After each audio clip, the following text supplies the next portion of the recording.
Good morning बच्चों आज हम सीखने वाले हैं किसी भी मॉलिक्यूल में हाइब्रिडेशन कैसे फाइंड आउट करते हैं।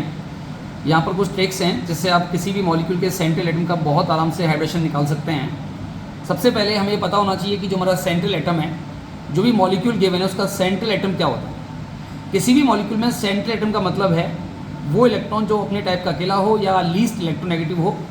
फॉर एग्जाम्पल आपके पास CO2 में कार्बन सेंट्रल एटम है, SO2 में सल्फर सेंट्रल एटम है, PCl5 में फॉस्फोरस सेंट्रल एटम है। हमें ये पता होना चाहिए कि इन सेंट्रल एटम्स के आउटर मोस्ट शेल में कितने इलेक्ट्रॉन्स हैं। इसके लिए टेबल हमें लर्न करनी पड़ेगी जो कि P ब्लॉक की टेबल है कि boron, aluminium, gallium, indium, thallium, इनके आउटर मोस्ट शेल में 3 इलेक्ट्रॉन्स हैं।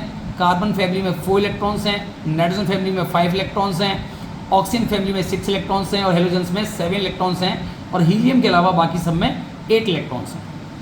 तो सेंट्रल एटम का अगर आपको इलेक्ट्रॉनिक कॉन्फिगरेशन पता है, आउटर मोस्ट शेल इलेक्ट्रॉन्स पता है, उसके बाद ये ध्यान रखना है कि हाइड्रोजन, फ्लोरीन, क्लोरीन, ब्रोमीन और आयोडीन ये अगर पेरीफेरल एटम है यानी कि चारों तरफ वाले एटम है, जैसे कि यहाँ पर ऑक्सीजन पेरीफेरल एटम है, यहाँ पर भी ऑक्सीजन पेरीफेरल एटम है, यहाँ क्लोरीन पेरीफेरल एटम है। इनके बारे में पता होना चाहिए कि अगर hydrogen, fluorine, chlorine, bromine, iodine ये अगर सिंगल बॉन्ड बना रहे हैं, सिंगल बॉन्ड ही बनाएंगे तो ये हमेशा सिग्मा बॉन्ड होगा। ऑक्सीजन को हमेशा डबल बॉन्ड बनाना है, 1 सिग्मा और 1 पाई। नाइट्रोजन को ट्रिपल बॉन्ड बनाना है, 1 सिग्मा और 2 पाई। अगर हम सेंट्रल एटम पर काउंट करें, sigma bond plus lone pair count करेंगे, अगर टोटल 2 आता है तो ये sp है, 3 में sp2 है, 4 में sp3 है, 5 में sp3d है और 6 में sp3d2 है और 7 में sp3d3 है। फॉर एग्जाम्पल हमसे कहा गया CO2 में कार्बन का हाइब्रिडेशन निकालना है। सबसे पहले आप कार्बन बना लीजिए। इसके आउटर मोस्ट शेल में कितने इलेक्ट्रॉन्स हैं? अकॉर्डिंग टू टेबल यहाँ 4 इलेक्ट्रॉन्स हैं, यानी कि सेंट्रल एटम के जो आउटर मोस्ट शेल इलेक्ट्रॉन्स हैं वो हमने लिख लिए हैं। अब हमें पता है कि ऑक्सीजन डबल बॉन्ड बनाता है, तो ऑक्सीजन 2 इलेक्ट्रॉन की शेयरिंग करेगा, 2 इलेक्ट्रॉन ऑक्सीजन के और 2 इसके होंगे। इस तरह ऑक्सीजन डबल बॉन्ड बना लेगा।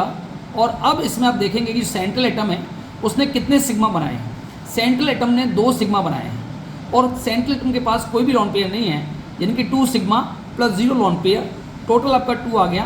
दैट्स वाई CO2 में कार्बन का हाइब्रिडेशन sp काउंट होगा। इसी तरीके से अगर हम NO3 माइनस में नाइट्रोजन का हाइब्रिडेशन निकालना चाहते हैं तो हमें पता है कि नाइट्रोजन के आउटर मोस्ट शेल में 5 इलेक्ट्रॉन होते हैं, but due to negative charge यहाँ पर नाइट्रोजन के आउटर मोस्ट शेल में हम 1 इलेक्ट्रॉन ऐड कर देंगे और इलेक्ट्रॉन्स कितने हो जाएंगे? इलेक्ट्रॉन्स यहाँ पर नाइट्रोजन के पास 6 हो जाएंगे।